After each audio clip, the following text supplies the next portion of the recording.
Hello, Dr. James Bogash, Master of Health and Longevity and creator of Modern Health Myths. And today we're going to talk about a always controversial topic, and that has to do with vaccination of our children. Now, keep in mind that I'm just the messenger here providing the research. You can certainly look into not only the research study itself, but some of the commentary on that, which is something that I always do before I present a video to make sure that I've got the balanced approach in what might be wrong or off with this study. If something's too controversial or too questionable, I just won't do a video on it. I need to make sure that I'm confident and comfortable with the topic. So the problem with a lot of vaccine research studies in the past has always been that they're CDC or pharmaceutical drug funded, or they don't use a true placebo, or whatever would be.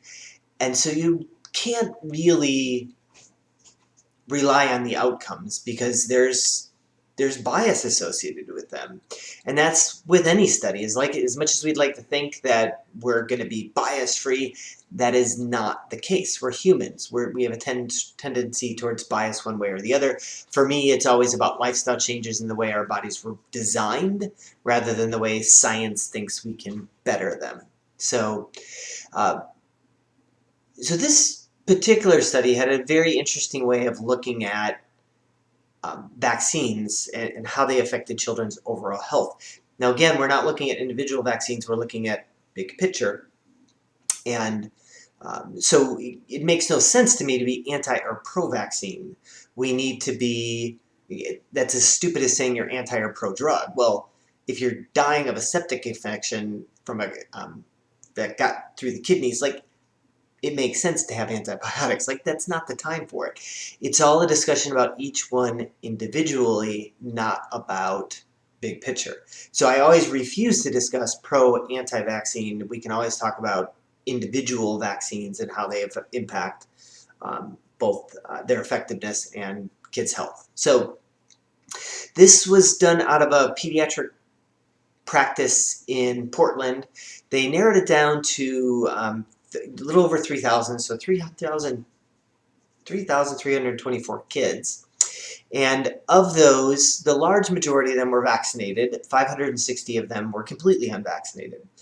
Of the kids that were vaccinated, they ranged from 1 vaccine to 40, which is a lot. But there's graphs in there. You can kind of see how there's a definite distribution. And, 20, 30, 10, 20, 30 vaccines was very common over the span of time. So what was interesting in the way they teased out the data was they looked at provider visits to the pediatric clinic for whatever case versus the vaccinated versus the unvaccinated. And then they looked at the number of vaccines. So the people that were vaccinated had more vaccines versus the people who had less vaccines. And certainly there's always controversy with the way we would look at data, and certain groups would say, well, this isn't an appropriate way to look at the data, but sometimes it's not an appropriate way to look at data using some other source. So certainly it's just a way to throw stones without actually looking at the data and suggesting that maybe there's a problem that should be looked at. And that was the author's conclusions, is that this should be reason enough for us to have additional discussions on this topic instead of just assuming that they're safe and continuing to add more and more and more without any thought to safety. And again, the other interesting thing with this is we didn't look at an individual vaccine. They looked at the totality of what this might do to the immune system. So in general, they compared the most vaccinated to the unvaccinated group.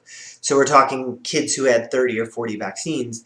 And in that group, they found that rates of asthma were 16 times higher. Rates of allergic rhinitis had 21 times higher, or sinusitis 11 times higher, and breathing problems 6.5 times higher. So those are some pretty significant numbers, and not something that could be just brushed off by saying, oh, well, we didn't like how they looked at the data, or it hasn't been validated.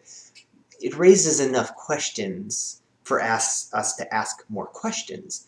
Instead of accepting that the drug companies and our governmental agencies always have our best interests in mind, it's not usually the case. One of the arguments or concerns with this is that unvaccinated parents have different ideas and thought process with bringing their kids to the doctor, and I can certainly understand that. So Keegan's 14 at the time of this video. He's been to the doctor for an infection, something like that, I think twice in his life. Nothing in probably the past, I think 5 was probably the last time he went to the doctor. So twice that I can remember that he went to the doctor for certain reasons. One was febrile seizures, which I quickly brushed up on, and he had one after that and didn't bring him. So clearly, people who don't vaccinate their kids or have less vaccinations or view each one individually have different approaches with raising their kids. So, which involves more natural stuff and less medical interventions. Because what would happen if we brought him to the doctor for something? Those aren't interventions that I generally think are needed, and so far everything's worked out well in our household. So yeah, certainly there is that challenge that this data may be skewed because the unvaccinated crowd are less likely to interact with medical intervention, but that's the way we were designed. I mean, clearly, as I said at the beginning, I have a bias towards this in that I feel that the less we do, the better off we are with our kids, and they need to grow up exposed to bacteria and viruses within limits. I mean, Keegan was selectively vaccinated. Each one looked at individually and the risks versus the benefits. So again, we just need to educate ourselves and not accept what we think the public is saying, or the public health organizations are saying. We need to educate ourselves in our own household.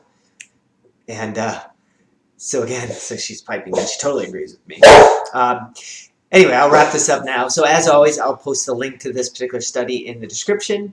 Make sure you share this video with somebody who you think needs information, subscribe to the channel, and give the video a like.